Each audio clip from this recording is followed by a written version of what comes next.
saya untuk menceritakan bagaimana perjuangan saya untuk berkuliah tanpa adanya peran ayah. Ayah saya meninggal pada tahun 2018 dikarenakan penyakit gagal ginjal.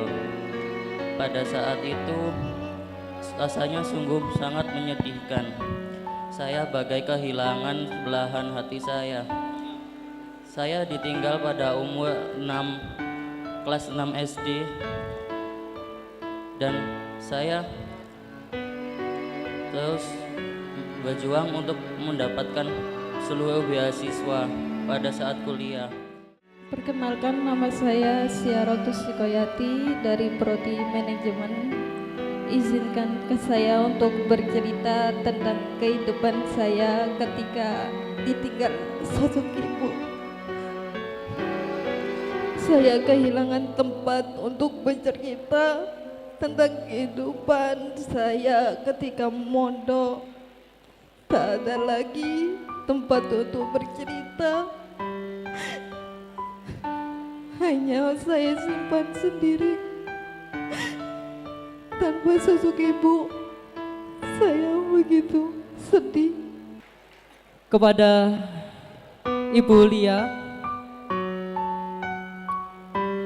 sebagai anggota DPD RI terpilih,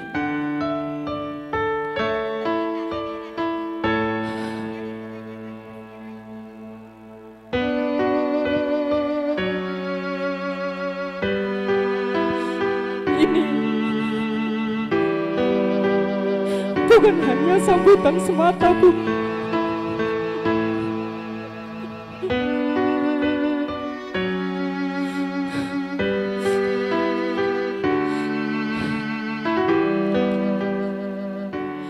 Tetapi inilah aspirasi kami, Bu.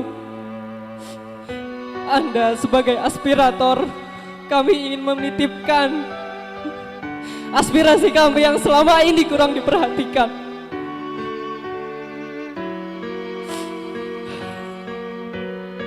Kami ingin menitipkan mengenai undang-undang tentang kelayakan anak yatim, Bu.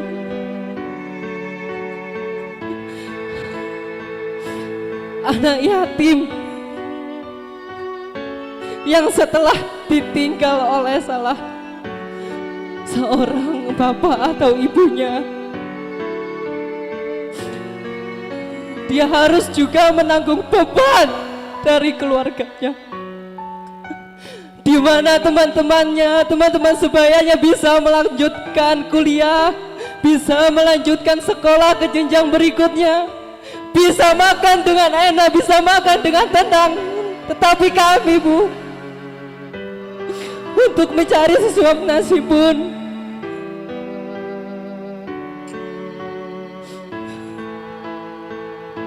kami harus berjuang dengan orang tua, dengan adik-adik kami harus bekerja.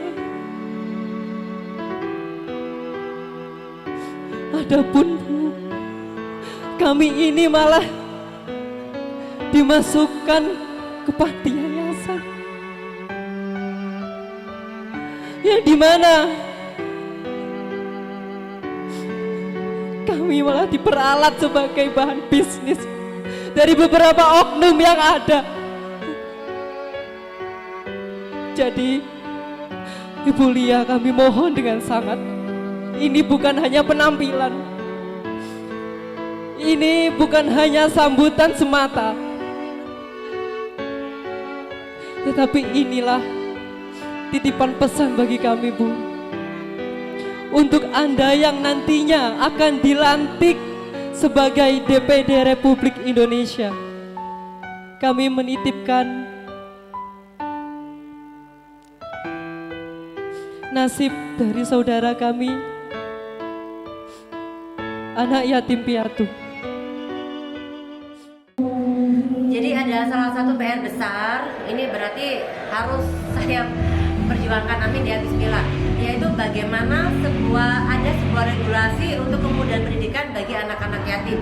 Nah, berarti nanti ketika saya di Senayan, bagaimana saya bisa mendengungkan dan syukur-syukur ini menjadi sebuah kolektif kolegial.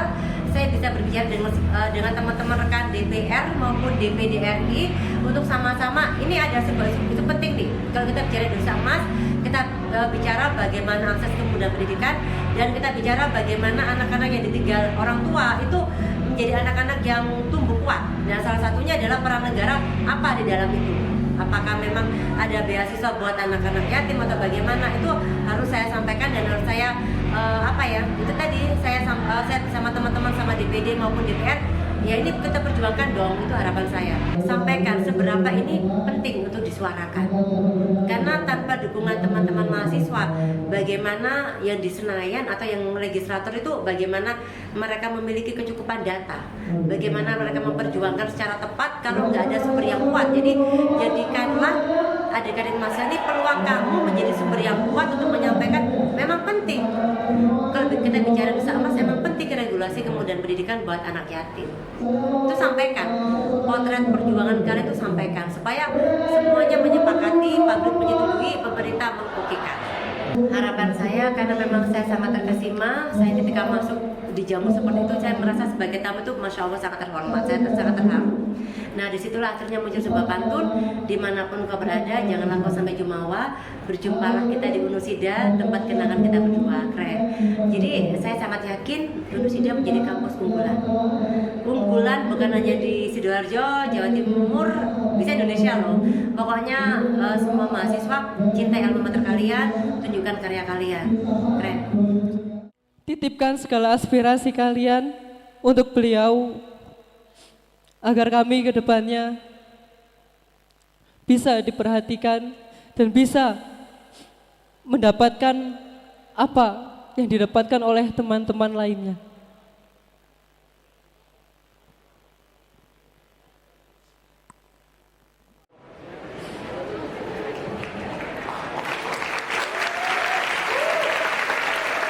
Untuk